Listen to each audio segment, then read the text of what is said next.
빌립보서 4장 6절로 7절 보시겠습니다.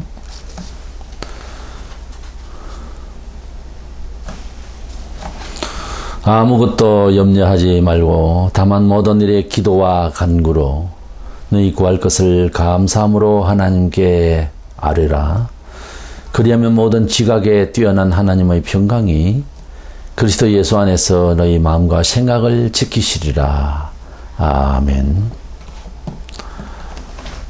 우리는 무엇이 종교인가 라고 종교의 정의를 내릴 때에 여러 가지 종교라고 하기에 필요한 요소들을 설명할 수가 있겠지만 공통적으로 가질 수 있는 것은 바로 기도한다는 것입니다.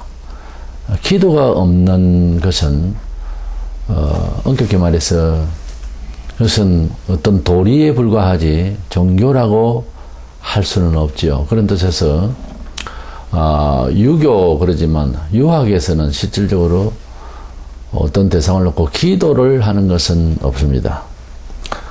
뭐 제를 드린다든가 뭐 이런 것을 우리가 종교 행위라고는 할 수가 없고 또 다른 풍습과 또 다른 어떤 숭배 사상일 수도 있으나 종교라고 하는 여건을 마련하는 데는 반드시 기도를 하는, 그것도 뭐 한 번으로 끝나는 것이 아니라 일상 기도를 늘 할 대상이 있어야 되고 그래야 됩니다. 우리가 하나님께 우리가 기도를 한다고 하는 것은 사회적인 측면에서 우리가 종교인이다 그 말입니다. 다른 말로는 기도를 하지 않는다는 말은 종교인이 아니다 그 말입니다.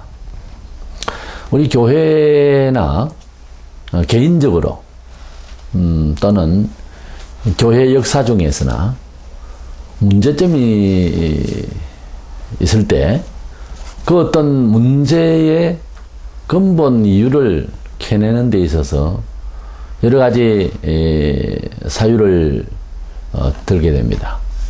그런데 우리 교회 일에 있어서 어떤 소위 시험을 받거나 어떤 일을 당할 때에 여러 가지로 토론을 하고 해도 안 될 때 주로 우리가 하는 말이에요. 우리가 기도로서 문제를 해결하자 하고 결론을 내리는데 이릅니다. 그리고 그런 해결책을 통해서 효과를 보고 그리고 하나님의 인도하심을 깨우치게 된 연유로는 이제 계속해서 어떤 문제가 생길 때는 일단 기도를 하고 봅시다. 또 기도를 통해서 해결하자. 이런 이제 상식을, 새로운 상식을 갖게 되는 거죠. 그래서 교회의 상식이라고 하면은 문제 해결의 키워드는 기도다. 뭐 이렇게 목회자나 또는 교회의 일을 좀 더 적극적으로 그 일에 관여를 하게 되면은 과연 기도를 해야 해결이 되어지는 것을 체험하게 되고 그것이 또 하나의 삶의 처세가 되어버리는 것이죠. 그것까지도 아직 잘 모르는 많은 신자가 있습니다. 그러나 개인적으로나 교회 일로나 하나님을 믿는다라고 할 때에는 반드시 기도로 범사를 해결해 나가려고 해야 한다라고 하는 그런 처세라 할까요?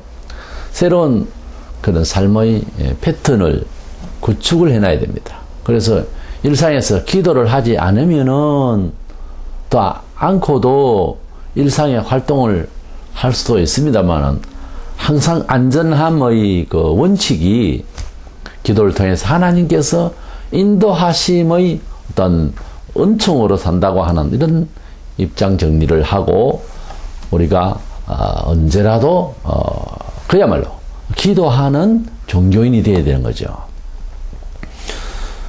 그럼에도 불구하고 우리가 삶의 여러 여건 가운데서 바빠서 기도 생활을 옳게 하지를 못하고 또는 이제 잊어버릴 수도 있고 나태해지거나 또 기도를 별로 필요치를 않는 데까지 이르는 그런 영적인 태만의 생활까지 갈 수가 있는 거예요. 그게 우리 사람의 경험들입니다.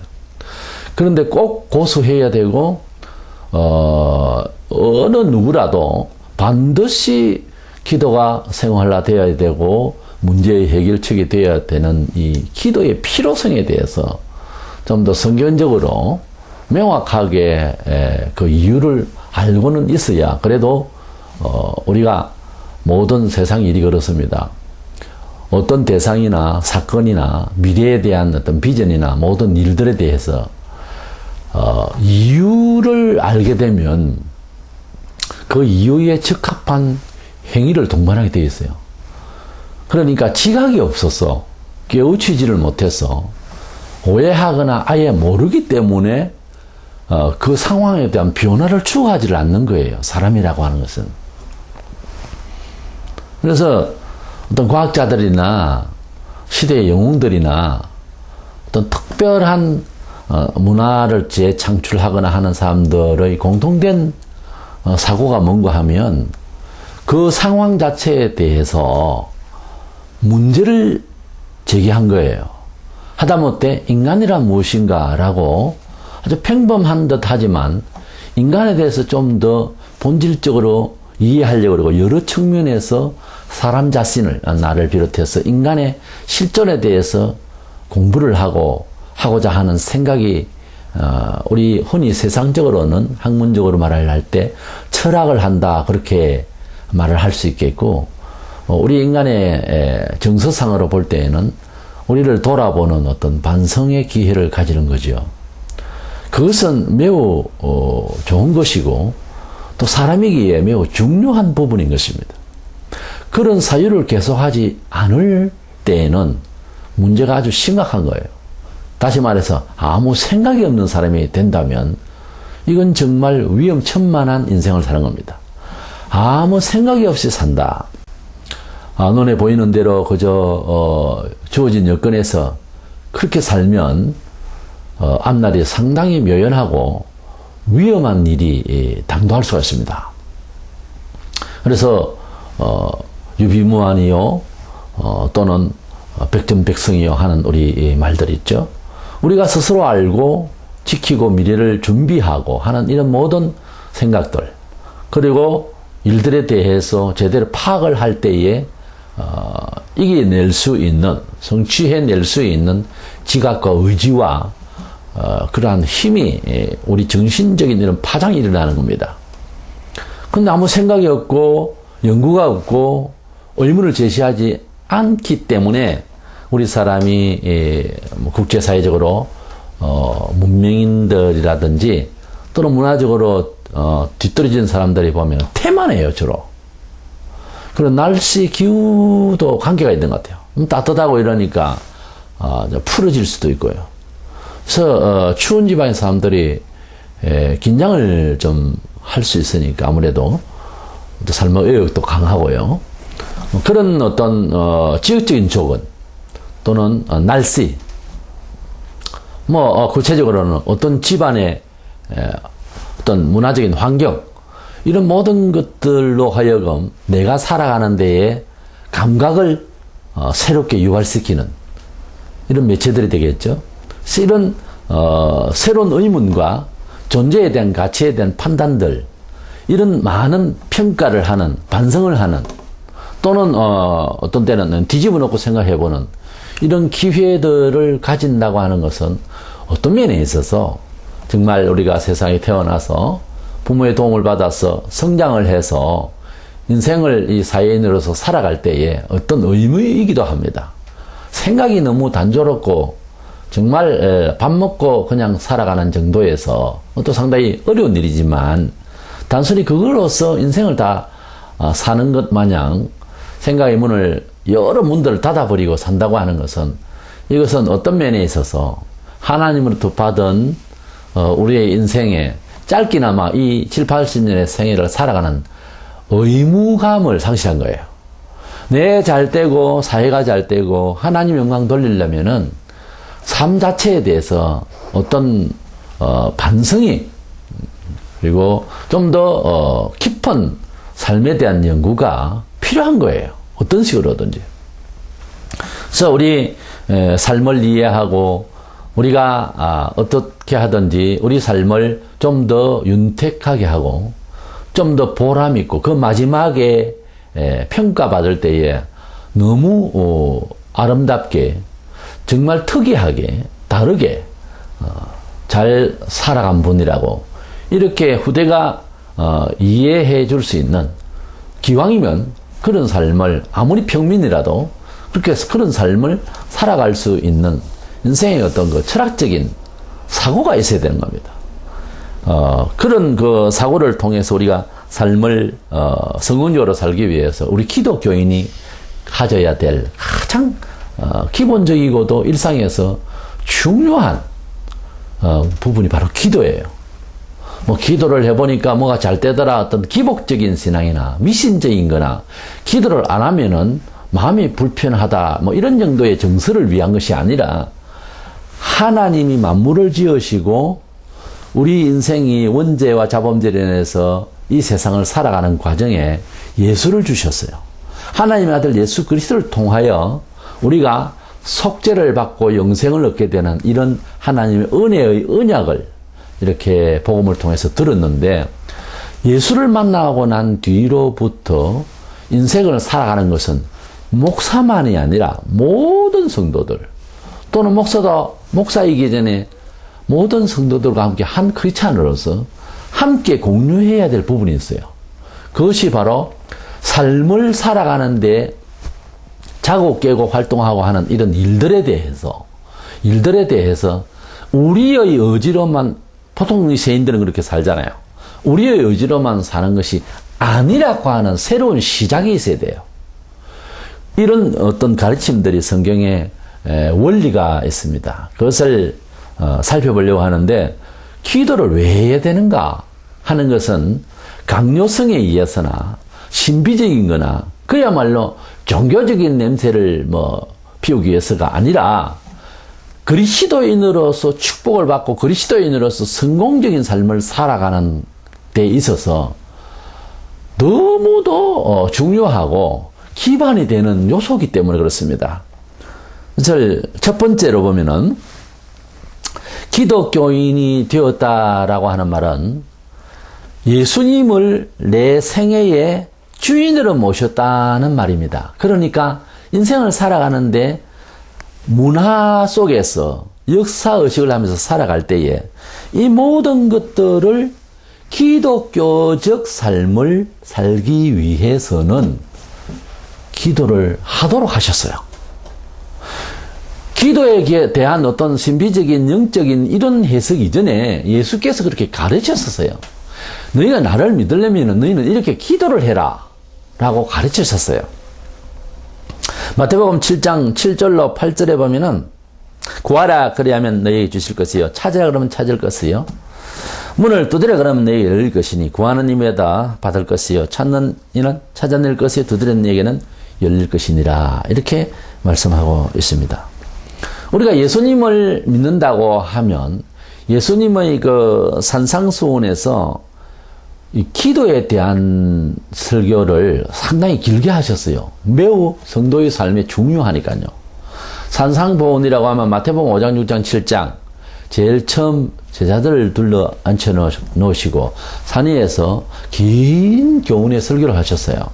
근데 그 설교는 너무도 중요한 건데 그 중에서 성도가 누구며 성도는 어떻게 살아야 함에 대한 여러 말씀들을 주셨는데, 그것도 이제 정돈을 딱딱 해서 이렇게 요목별로 말씀을 주셨어요. 그 중에서 기도를 하면서 살아야 되는 성도의 삶의 양태에 대해서 상당히 길게 말씀을 하셨다는 것을 보면, 우리가 예수를 믿는다라고 할 때 인격도야라든지 또는 연구를 많이 해서 지식을 쌓는다든가 또는 사회적으로 열심히 살아서 성공적으로 살아서 기독교인의 어떤 그 자부심을 문화적으로도 보여준다든가 이런 여러 해야 할 일도 많이 있습니다만, 그 중에서 굉장히 중요한 것은 기도 생활 자체라는 거예요. 그래서 기도 생활을 많이 하면서 일을 하라는 거예요. 그것이 예수님이 가르쳐 주신 여러 교훈 중에서 상당한 부분을 할애를 하시면서 가르쳐 주신 말씀 중에 이 마태복음 7장 7절 8절의 말씀인 거예요. 그것도 말씀을 보면 구하라 찾으라 문을 두드리라, 사실 어떻게 보면 비슷한 내용의 말씀이에요. 그만큼 강조를 해 주셨어요. 그래서 기도하면 응답을 하겠다고 또 그의 말씀에 맞춰서 또 8절에는 또 3번씩 답을 하셨어요. 이 본문의 6절에 보면 모든 일의 기도와 간구로 하나님께 아뢰라고 그렇게 되어 있습니다. 모든 일의 기도와 간구로 그랬어요. 이 모든 일이라고 하는 것은 그리스도인으로서의 삶의 모든 영역을 말하는 것이죠. 그래서 기독교인이 되면 세상에서 살아가던 어떤 문화적인 여러 가지 중심이 기도함으로써 재해석하고 기도함으로써 하던 일이라도 해나가는 거예요.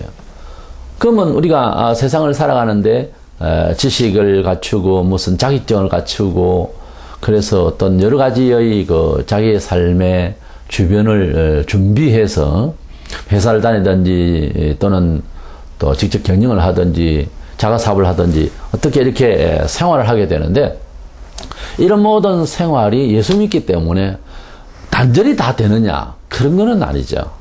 그런 건 아니면은 뭐 같은 것 아니냐? 그렇지는 않습니다. 왜냐하면 하나님의 자녀라고 하는 삶의 패턴이 따로 정해져 있기 때문에, 가령 술 장사를 한다든가 또는 뭐 레저를 즐기는 일에도 날짜가 있고 또 레저의 어떤 정도가 있는 거예요. 이제는 예수 믿으면은 모든 것이 다 극단적으로 이렇게 절제가 되어지는 것이 아니라 적절히 움직이게 되는 이런 지식을 갖게 되는 거예요. 왜냐하면 삶의 목표가 달라졌기 때문이고, 또 그 선한 목표를 쫓아서 가는 과정에 대한 지혜를 받아서 그래요. 이 본문에도 너희 마음과 생각을, 지각에 뛰어나신 하나님께서 그런 생각을 지켜준다는 말이 있어요. 서두에 길게 말씀드린 이 생각 자체를 세상적으로 하고 있는 것이 성경적으로 보면은 뇌가, 영혼이 지배하는 이 뇌가 오작동이 나서, 컴퓨터도 그렇습니다. 하드에 바이러스 들어가고 또 프로그램에 어떤 문제가 생기면, 조그마한 어떤 파일이라도 잘못되어 버리면은 윈도우 자체가 이렇게 흐트러지고 잘 안 돌아갑니다. 그리고 느리게 되고 오작동이 되어지고, 이게 일이 그냥 뭐 필기로 쓰는 것이 낫지 아무것도 안 돼요, 잘못하면.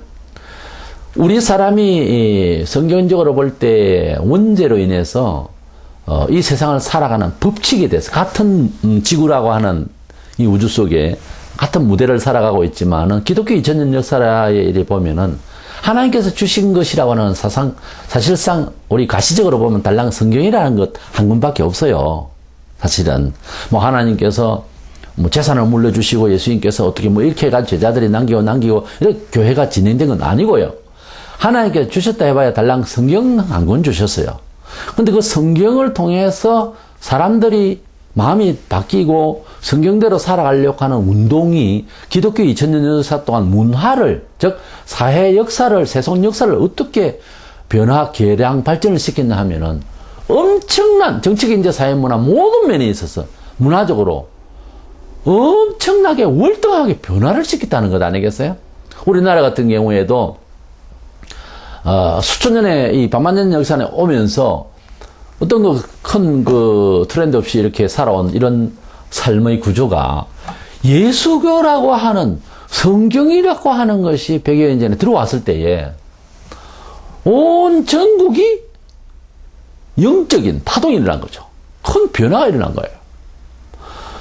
완전히 다른 차원에서 물질적인 것, 남녀의 이해, 사회 계층의 이해, 심지어 도덕과 우리가 늘 지켜왔던 어떤 유교 사상에 대한 재해석 문제, 불교, 이런 어떤 미신과 또는 우리 인간의 우리나라가 가지고 있는 특유의 어떤 풍습에 대한 것까지, 우리 자신의 실존에 대해서, 한국인이라고 하는 정체성에 대해서 기독교라고 하는 이 사상, 이 하나님의 말씀을 통해서 비추어 보는 이런 운동이 일어나게 된 거죠. 남이 말하지 않아도 본인이 누구나 여기저기서 다 갈등하게 되었었고 상당한 충격이었고, 그리고 그런 하나님의 소망 내세를 알게 되고 또 참된 삶의 법칙에 대해서 어느 날 갑자기 비가 갑자기 소나기 쏟아져서 길 가다가 옷을 젖듯이 하나님의 은혜를 이렇게 받고 난 뒤에 깨우침이 달라 지각이, 여기 본문에 나오는 지각이 바뀌어가지고 삶을 어떻게 보면 세상에서 무난히 살아가는 과정에 있다가 갑자기 바뀌니까 가족과 그리고 자기가 속해 있는 사회적인 이런 관계 속에서 소위 핍박이 시작되는 거예요. 왜냐하면 삶을 다르게 살려고 하니까요. 예. 성령께서 사람 생각을 주도하고 마음의 눈을 열어서 가는 방향 감각을 또렷하게 하는 거예요. 그러니까 사람이 마음대로 그냥 살아가지를 않는 거예요. 이제는 새로운 정서가 생겼어. 하나님 뜻대로 살아가지 않으면 오히려 불안하게 되는 이런 멋진 아주 하나님의 자녀일 수밖에 없다는 확실한 증거로서의 또 그런 정서가 생겨버린 거예요. 그러다가 나중에 또 그런 정서도 없어지고 태만해지는 수도 있습니다만은 병이죠, 병. 그런데 또 회복할 수가 있습니다. 어떻게 해요? 처음에 우리가 하듯이 마음과 몸과 정성과 뜻을 다 주께 의지하였던 기도하는 정신으로 돌아가면, 언제든지 우리가 가능하면 돌아가면 또 그 생각이 드는 거죠. 또 하나님과 함께 살며 하나님의 보호를 받는 것을 눈으로 가시적으로 아예 보이듯이 그렇게 길을 걸어가도 그렇게 즐겁고 기쁘게 당당하게 그렇게 살아갈 수가 있고 처신을 할 수가 있고 즐겁게 길을 가는 것 자체도 밝고 맑고 환하게 갈 수가 있습니다. 빌립보서 4장 6절에 모든 일에 기도와 간구로 하는 이 모든 일이라고 하는 것이 그리스도인이 예수 믿기 전이나 후나 우리가 직장생활을 하고 돈벌이를 하고 하는 이 모든 삶 자체의 문화적인 여건들, 그리고 구체적으로는 어떤 자기가 가지고 있는 어떤 자기식의 어떤 삶의 스타일이 있지 않겠어요? 그러한 레저라든지 자기 특기라든지 취미 활동이라든지 이런저런 모든 것들까지도 모든 것에 속해요. 이 모든 것을 살아가는데 전에는 그냥 취급을 했지만 어때요? 이제는 그리스도 안에서 새로운 감각으로 재평가하면서 적절하게, 성경에는 적당히 이렇게 표현했는데 적당하게 그 말이 아니고 거기에 딱 알맞게 그 말, 거기에 적절히 대처하는. 그러니까 자연히 세속적으로 너무 이렇게 과하던 과유불급의 그런 생활을 하지 않아요. 모든 일에 있어서 가능한 절제하면서 적절히, 그리고 많이 힘있게 나타내야 할 부분은 본래 그런 성질이 아니지만 그리스도를 만나면 용기가 팩 나서 표현을 크게, 액션을 크게 취할 수도 있는 거예요. 이렇게 예수 믿으면 기도함으로써 일상생활에 대한 것을 기도함으로 살아야 한다라고 하는 생각이 들어야 되고, 또 예수님께서는 그렇게 가르치셨어요. 주일날 교회 왔다 갔다 하면 교인이고, 내 생활은 내가 열심히 땀을 흘려서 그렇게 하면 되는 것이지. 이건 아직까지 하나님을 만난 사람의 말이 아닙니다. 하나님을 만나면 우리가 하나님께 이제 자고 깨고 식사를 할 때에도 기도하면서 하나님 이 음식을 주신 것을 감사합니다. 그러면 믿지 아니하는 부모 형제가 있다면 이 자식 봐라. 내가 돈을 벌여서 이제 쌀을 사서 밥을 먹이는데 이 자기 하나님께 감사하다 하는 이건 뭐냐?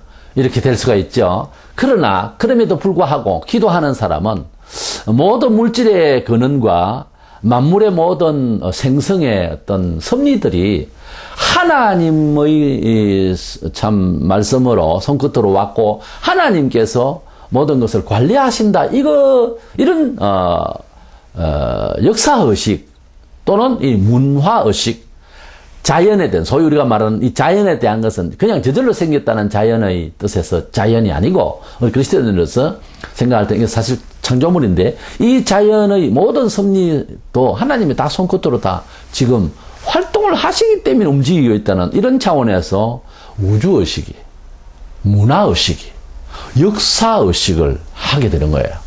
그래서 그런 의식의 변화 때문에 자연스럽게 그렇게 나오는 거예요. 그러니까 자신이 그래서 일을 하는 것조차도 하나님의 힘의 공급으로 내가 오늘 일을 할 수 있으니 감사합니다. 더 잘 될 수 있도록 힘을 더하여 주시옵소서. 이렇게 기도하고, 믿지 않은 사람이 지금 움직이는 것조차도 하나님 은혜를 주셔서 지금 하나님 아직 믿지 아니하고 있지만 보호하시고 도와주십시오 라고 기도도 하게 되는 겁니다. 왜냐하면 하나님의 은혜 가운데 그나마 그래도 불신 세계에도 보호를 받고 있다고 하는 차원에서 해석이 되는 거예요.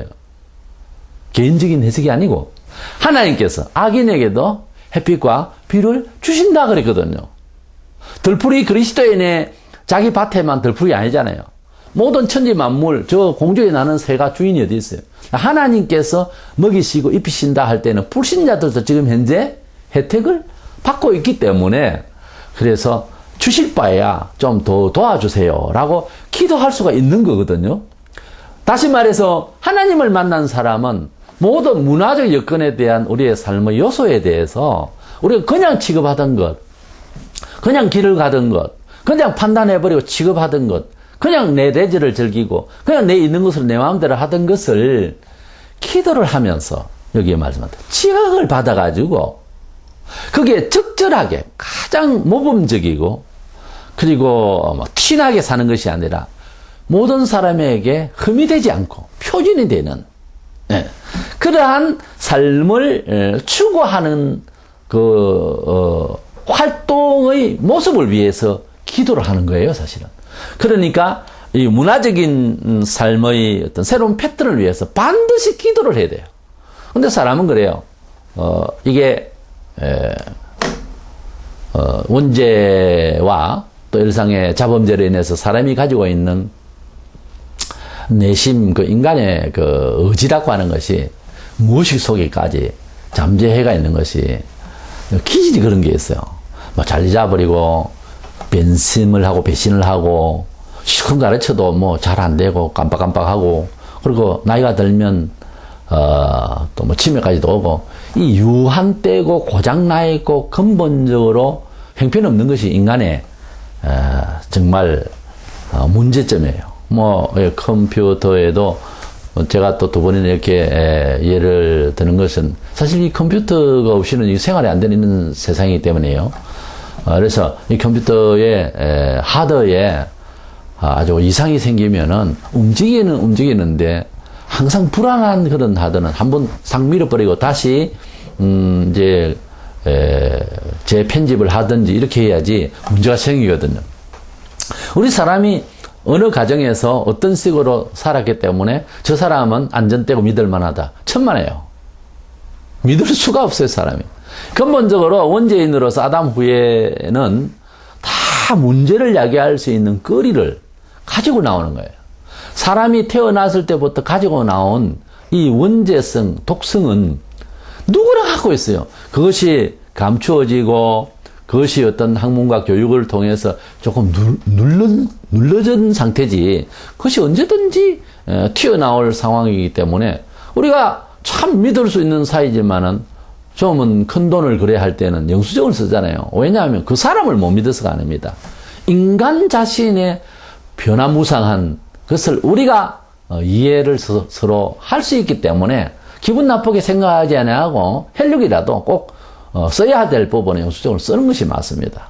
사람을 못 믿어서 아니라 사람 자체가 기본적으로 믿을 수 없다 그 말이죠. 우리 사회에서 그렇게 다 민법에 이런 요소들을 필요로 한 법 기준을 두는 것이 어떤 면에 있어서는 우리 사람은 변질될 수 있고 정서상 정상 아니다 라는 것을 스스로 알고 있다는 거죠. 어떻게 보면 우리 사람이 스스로 사회를 살아보니까 아주 개팍스럽고 조빈스럽게 하고 약속도 못 지키고 잘못될 수 있는 인간이더라는 것을 스스로 지금 알고 있기 때문에 그런 법이 생기는 거예요, 사실은.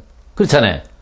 그러면서도 죄가 없네, 어떻네 한다고 하는 것은 이 말이 안 되는 거거든요. 두 번째로 우리가 왜 기도가 필요하냐 하면 우리가 예수님을 만나서 믿음으로 이제 산다고 하는 불신자와의 다른 차원에서의 획을 일단은 그었어요.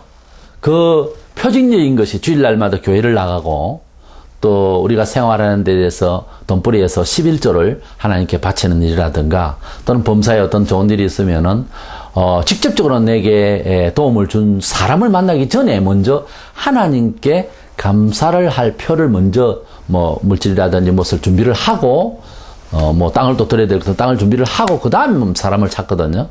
우리 그리스도인들은. 그리스도인들의 삶의 태도가 그렇게 바뀌는 거예요.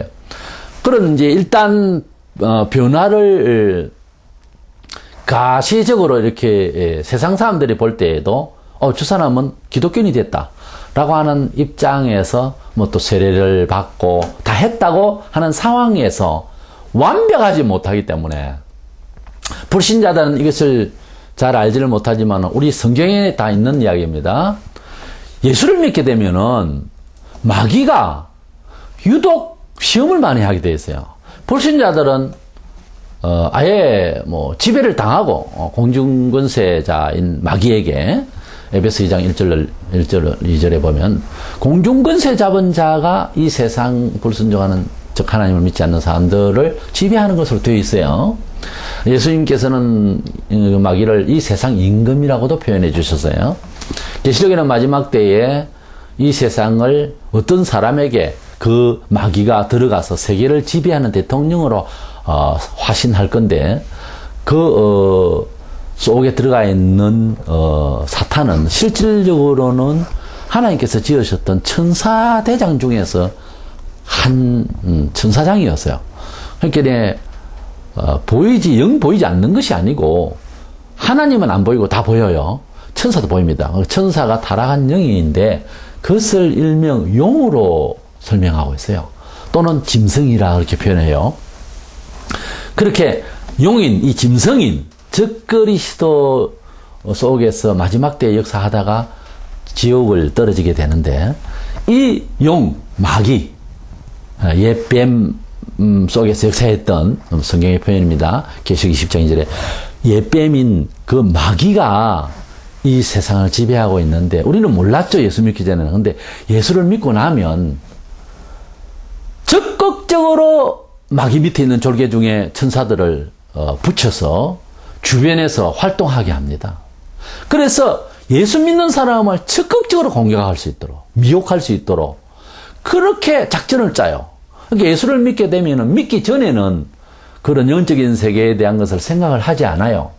그렇지만 예수를 믿고 난 뒤에 성경을 보니까 이 우주관이 틀려요. 그래서 영적인 세계관이 틀려요. 세계관이 틀려요. 우리 눈으로 보이는 세계가 아니고 예수를 믿게 되면은 성경 원리대로 살렸고 고민하지 아니하고 기도하지 않으면은 영락없이 교인이라고 하는 사람이라도 교인 되기 전보다 더 험한 꼴을 당할 수가 있다는 거죠. 이것이 바로 사단의 역사라고 하는 보통 그런 표현을 하는데 이런 마귀의 시험을 이기기 위해서 우리는 두 번째로 기도의 필요성이 있다는 겁니다.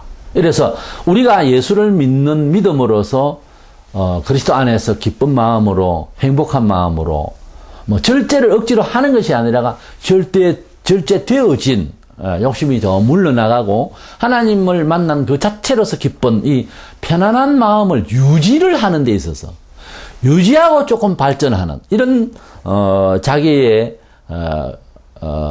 그리스도인의 그 행복한 삶의 영위를 위해서 기도를 해야 된다는 거예요. 그러니까 우리는 하나님을 믿는 믿음으로서 삶을 기도하고 힘을 내어서 살아가야 되는 문화적인 요소를 위해서 우리의 생활에 정말 종교인다운 기도하는 사람으로서의 삶을 살기 위해서도 기도가 필요하지만은 마귀가 가만두질 않기 때문에 우리 기독교인이 된 이 대상들은 그 예수 믿기 전보다 훨씬 예민하게 세상을 대처해야 된다는 거예요. 그래서 기도하지 않으면은 엉뚱하게 시험을 받는다는 거죠. 뭐 과거에는 장사를 하거나 사업을 하거나 뭐 직장 생활을 한다 뭐 별 이상이 없었는데 예수를 믿고 난 뒤에 기도 생활이 부족하면은 시험이 와서 이상하게 전에 없던 그런 주기적인 어떤 시험이 와서 이런 파동이 일어날 수가 있는 이런 문제가 생기는 거예요. 뭐 이런 이야기를 들으면은 예수 안 믿는 사람은 그렇게 생각해요. 그럴 바에 차라리 처음부터 안 믿는 것이 낫지 않느냐. 이제 이렇게 생각하는 거죠. 그것은 바보가 하는 소리예요. 그렇게 생각하는 것은 영생을 지금 생각을 못하고 하기 때문에 이 짤막한 세상을 살아가는 데에 만 집념하기 때문에 그 생각을 하지. 그것을 영생을 생각을 하고 생각을 해야 돼요. 그럼 마귀가 얼마나 무슨 마귀의 지배를 받겠다는 그 엉뚱한 무식한 소리를 우리가 해서는 안 되겠죠. 누가복음 22장 46절에 어찌하여 자느냐 시험에 들지 않게 일어나 기도하라 하시니라 그랬어요. 베드로는 소장 8절에 근신하라 깨어라 너희 대적 마귀가 우는 사자같이 두루다니며 우는 사자같이 하면 배가 고파가지고 우는 사자같이 두루다니며 삼킬 자를 찾나니.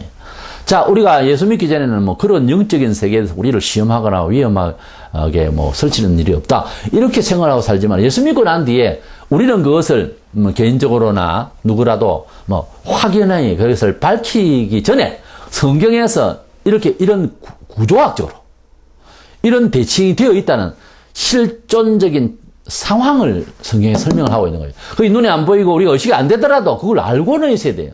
그래서 기도 생활을 하고 살다 보면은 그런 것이 조금씩 느껴지고 보일 겁니다. 뭐 도깨비를 본다든가 이런 차원이 아니고 삶 자체의 진행에 있어서 그리스도인의 삶을 살아가는데 때로는 순교를 요구하기까지의 어떤 사상적인 큰 영적인 환란이 올 때도 있고요. 또는 정치적인 환란, 물리적인 환란을 받아가지고 죽음을 당해야 되는 그런 상황까지도 옵니다. 그 차라리 죽을지언정 놓치지 않아야 할 하나님의 진리를 붙들어야 할 상황이 처할 때도 있어요. 뭐 그렇게까지 가면은 불신자들은 기독교만큼 제일 독한 것이 없고 제일 험한 것이 없다. 난 기독교인이 되고 싶지 않다. 이렇게 생각들 하겠지만 자 그렇게 되지 않으면 지옥 갈 마귀 편에 서겠다는 거예요. 그러니까 예수를 믿게 되면은 우리가 하나님의 자녀로서 살아가는데 그냥 두면 되는데 그러니까 우리가 어떤 학원을 다녀서 안 다니다가 학원을 다녀서 그래서 뭐 영어 학원을 다녀서 영어를 잘 하게 되었고 또는 스페인어를 해서 스페인어를 잘 활용할 수 있고 독일을 해서 독일을 잘 할 수 있게 되어서 이제는 그저 잘 살아갈 수가 있게 되었고 그리고 필요한 것이어서 그래서 직장생활 잘 할 수 있게 되었다. 이런 어떤 평면적인 지식을 가지고 이 세상을 살아가는 데 있어서 삶의 어떤 방식이나 도구가 아니올시다. 예수를 믿는 것은 삶의 의미나 철학적인 의미 혹은 과학적인 삶의 도구의 그래서 잘 살아가는 법을 배우고 교회에서 그런 차원이 아닙니다. 예수를 믿게 되면은 사람의 그 영적인 생명에 대해서 진짜 생명은 무엇이며 진짜 산다고 하는 것은 어디까지 살아야 되는 것이며 영생을 살아야 된다는 거예요. 진짜 좋은 땅은 어디냐? 지구가 아니고요.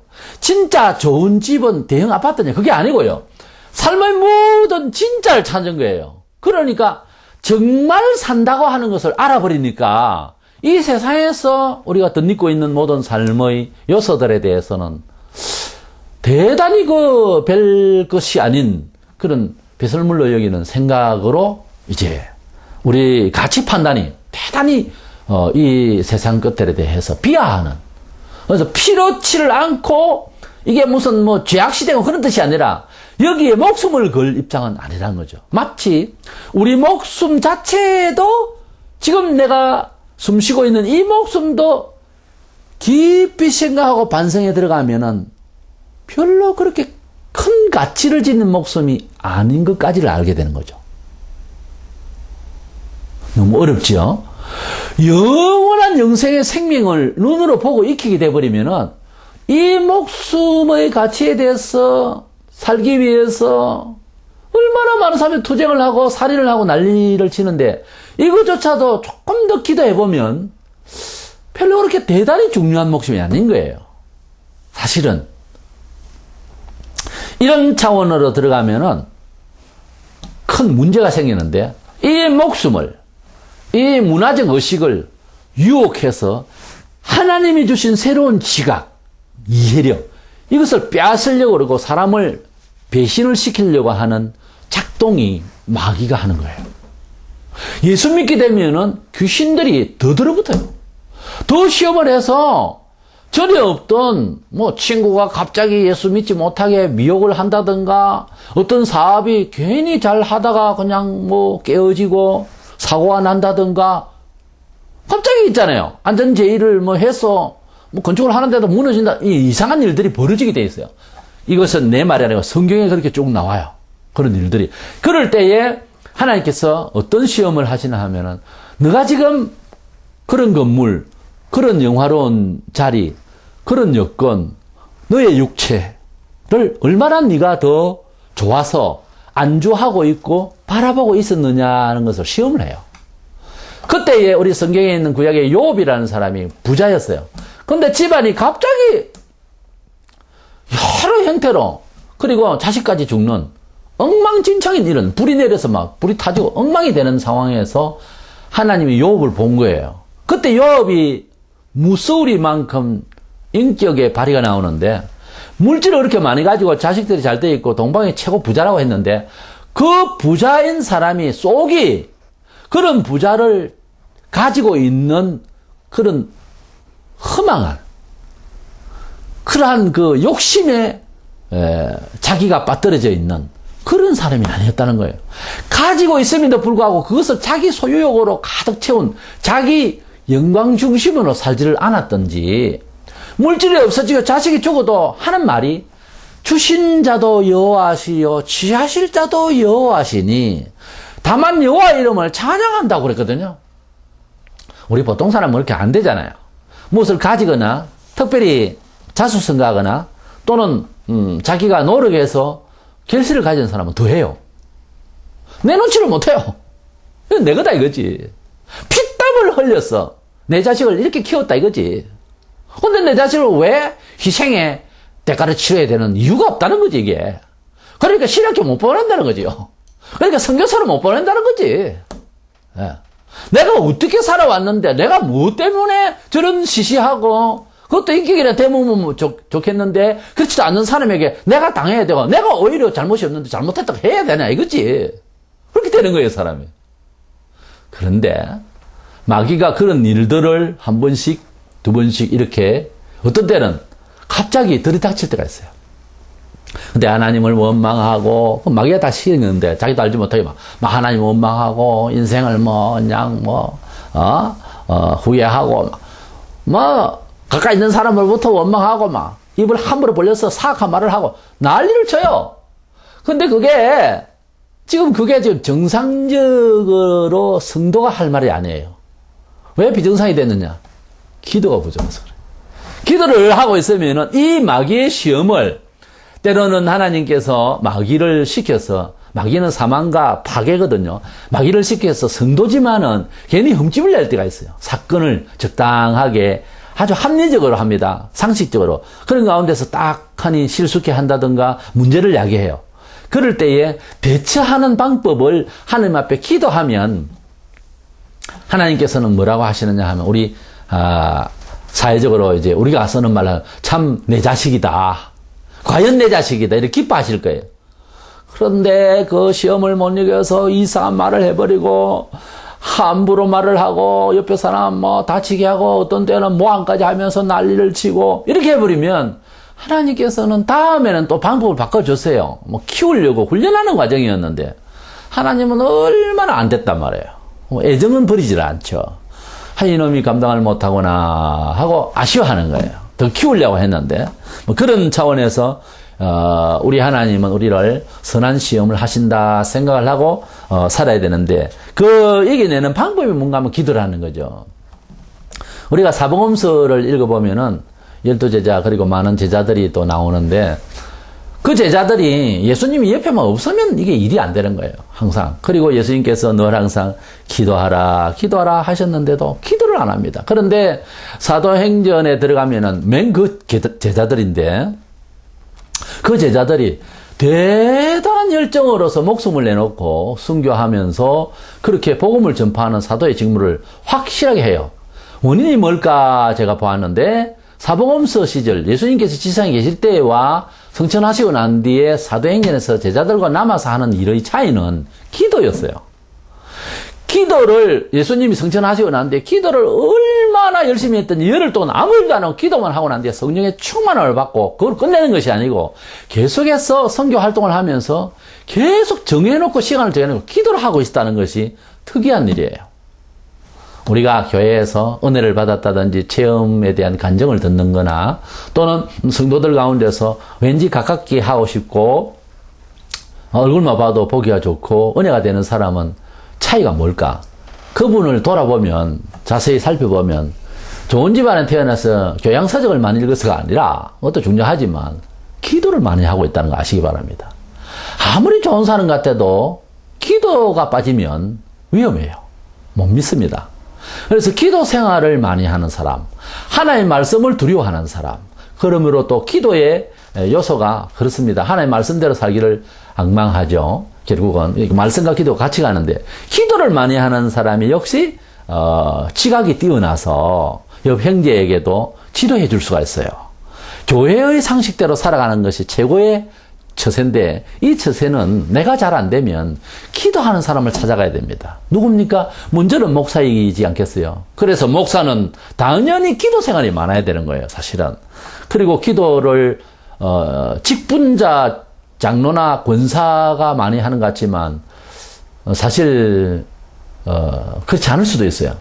평신도지만 기도 생활을 참 많이 하고 열심히 있는 사람이 있거든요. 오히려 그런 사람이 좋은 답을 내릴 수도 있어요. 그래서 기도를 많이 하는 사람은 사탄의 영역을 막아낼 수가 있는, 그래서 시험을 이길 수가 있는 힘이 생기는 거예요. 네. 그래서 우리는 기도를 해요. 빌립보 4장 7절 본문에 그리하면 모든 지각에 뛰어난 하나님의 평강이 그리스도 예수 안에서 너희 마음과 생각을 지키시리라. 불신자에게 가지고 있는 통일된 한 가지의 심적 내재한 문제점이 뭔 줄 압니까? 바로 불안입니다. 모든 삶의 불안과 죽음에 대한 공포, 모든 삶에 대해서 사실은 악인들에게 여러 유행가와 그리고 여러 말들과 또 여러 문화적인 행태를 통해서 평강하다, 평강을 외치는 악인에는 평강이 없도다 그랬어요. 우리가 예수를 믿는다라고 하는 그 예수 믿고 나서 효과가 뭐였냐 하면은 평안이에요. 그래서 예수님께서 제자들에게 부활하시고 난 처음 인사가 샬롬이었어요. 평안하라, 평안하뇨. 제자들도 전도를 보낼 때 처음 인사할 때 평안을 빌라 그랬어요. 우리 사람이 아무리 가지고 구축을 해도 지금 21세기에 들어서서 이렇게 살아가는 우리 인류 문화에서 초과학적인 세상에서 어떻게 보면 세상이 옛날보다는 굉장히 자동화되어 있고 뭐 행복하게 여기려고 하면 말로도 할 수 없이 행복해요. 가령 10가지의 그 과학적인 발전의 어떤 매체들이 있는데 그중에서 한 두세 가지만 이제 취급을 하고 살아가도 7가지는 그저 우리가 몸으로 그저 떼어도 아주 잘 되어 있습니다. 근데 10가지를 가지고도 11가지, 12가지를 안 채우면 안 되겠다는 어떤 불안 심리는 누가 갖다 주는지 모르겠어요. 처음에 하나님의 말씀을 벗어나서 아담과 하와가 제일 처음에 받았던 심적 상황이 뭔가 하면 불안이었어요. 누가 잡으러 오는 사람도 없고 두 사람밖에 없습니다. 아무도 없는데 그렇다고 뭐 이제 호랑이가 덮치는 것도 아닌데 불안한 거예요. 하나님의 말씀을 벗어나니까 불안했어요. 그래서 동산나무 뒤에 숨었다 이렇게 되어 있어요. 사람이 세상에서 불안하다고 하는 이것을 떨칠 수가 없다는 거예요. 어쩌면 예수께로 돌아오고 하나님께로 돌아온다는 말은 불안한 인간의 삶의 실존에서 평강으로 돌아온다는 말이에요. 그러니까 예수 믿는 사람이 불안하는 것은 불안하다. 이거 뭐 빨리 고쳐야 되는 거예요. 그거는 뭔가 하면 기도를 해야 됩니다. 우리 교인들이 생활을 하다 보면 뭐 큰 대사를 치르거나 딸을 시집을 보낸다, 아들을 장가를 보낸다, 사업을 새로 시작한다, 직장을 새롭게 바꾼다, 이사를 뭐 특별히 다른 데로 가게 된다. 여러 가지를 이제 큰 행사를 할 때에 불안할 수 있어요. 근데 의외로 편안할 수도 있습니다. 이 차이점 뭔가 하면 기도를 많이 해서 선별하고 결정을 내려야 되는 거예요. 예배당을 뭐 교회 같으면 새로 짓는다든지 새로운 건축을 한다든지 또는 어떤 구조를 변경한다든지 목회의 어떤 방식을 바꾼다든지 이게 아주 거대한 일이에요. 이 거사를 치르는 이런 일에는 기도를 하고 결정을 한 것이 맞습니다. 왜냐하면 사탄은 예수 믿는다라고 하는 생활 패턴 바꾸는 것부터 시작해서 변화거든요. 변화에 대해서는 하나님 뜻대로 어떤 변화를 추구할 때마다 시험을 해요. 때문에 이 시험을 이기기 위해서는 평강을 주시는 하나님의 지각을 얻기 위해서 기도를 해야 되는 거예요. 사탄의 시험을 막기 위해서.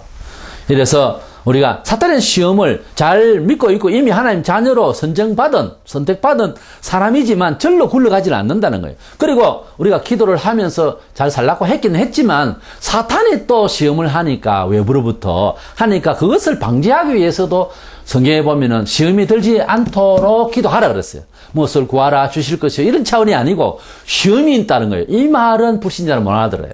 우리 신자들은 알아들었죠. 왜냐하면은 사탄의 귀신의 영역의 이 영의 세계의 실존을 우리는 믿거든요. 예.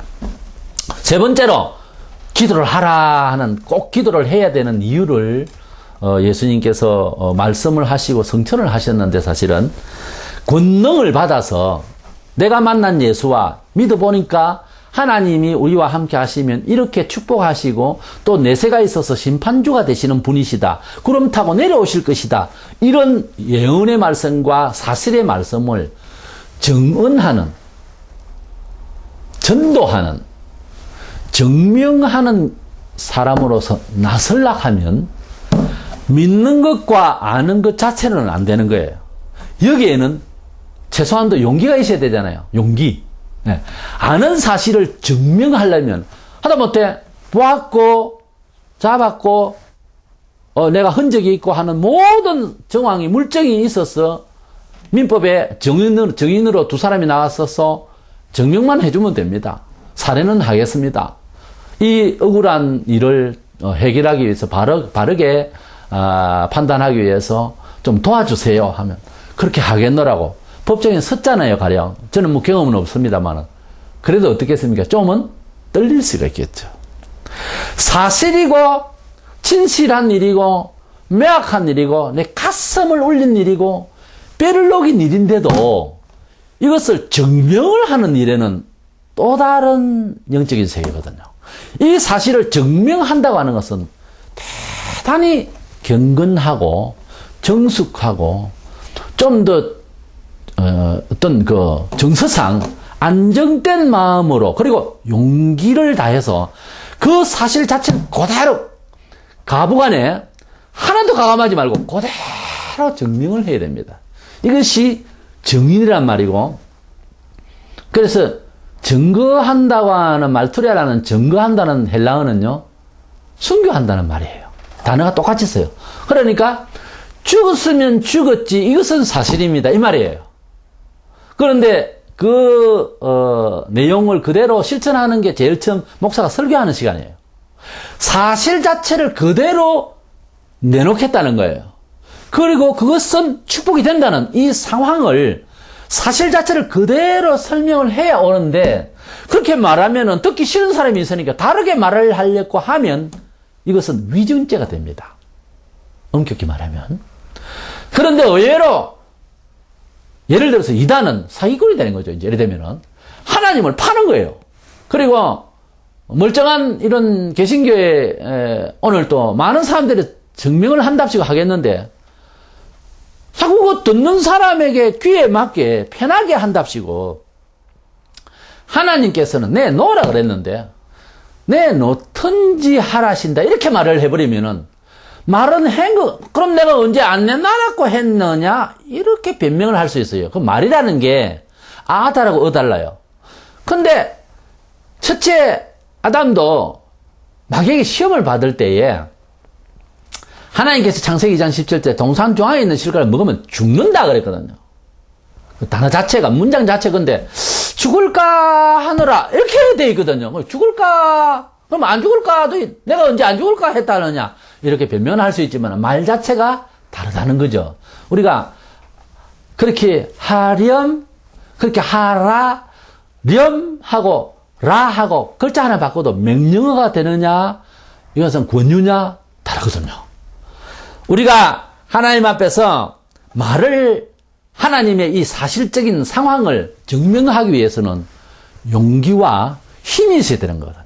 그래서 사도행전 1장 8절에 오직 성령이 너희에게 임하시면 너희가 권능을 받고 예루살렘과 온 유대와 사마리아 땅 끝까지 이르러 내 증인이 되리라. 여기에 보면 믿는 것과 아는 이 단순한 지식 논리는 증명자는 못 된다는 거지. 그래서 좀은 특수한 사람들만이 해야 될 세 번째 기도의 필요성이 아닌가 싶어도 우리 성도들은 언제 어디서나 삶을 살면서 예수가 누군데 누군가 묻듯이 내가 증명을 해야 될 상황이 언제든지 벌어질 수 있거든요. 그랬을 때에는 또 목사들만 기도하는 것이 아니고 이 권능을 받기 위해서 힘을 받기 위해서 능력을 받기 위해서 권능이라는 것은 두나미스 큰 힘입니다. 능력을 받기 위해서 다이나마이트 같은 권능이라는 두나미스라는 말이 영역으로 할 때는 다이나마이트. 이 다이나마이트한테 큰 힘을 받기 위해서는 성도들도 이 기도를 해야 되는 것으로 교훈을 받는 겁니다.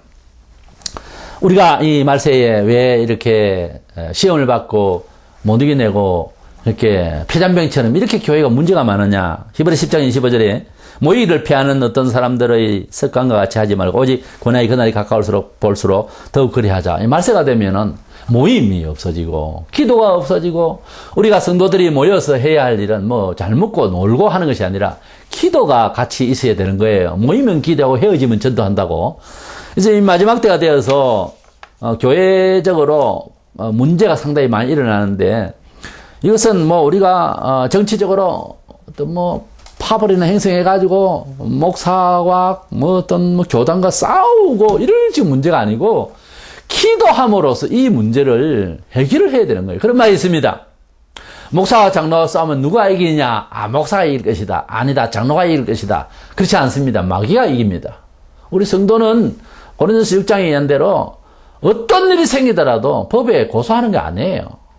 우리는 하나님 앞에서 마귀를 이겨야지 사람을 이기려고 하면 안 됩니다. 우리는 이미 그리스도 안에서 새 생명을 얻고 새 가치를 얻은 이상 크게 세상에서 잃을 것이 또 없어요, 원래는. 때문에 너무 찾으려고 정말 성경 표현대로라도 물어뜯고 그냥 정말 상대방을 죽이고 그런 말이나 의도를 가진다고 하는 것은 그 참 못난 거예요. 우리 채통을 지켜서 하나님의 새 생명, 새 가치, 영원한 삶을 우리가 받았기 때문에 좀 더 채통 있게 대처하는 사람 되기 위해서 기도함으로써 승리하는 저와 여러분 되시기를 축원합니다.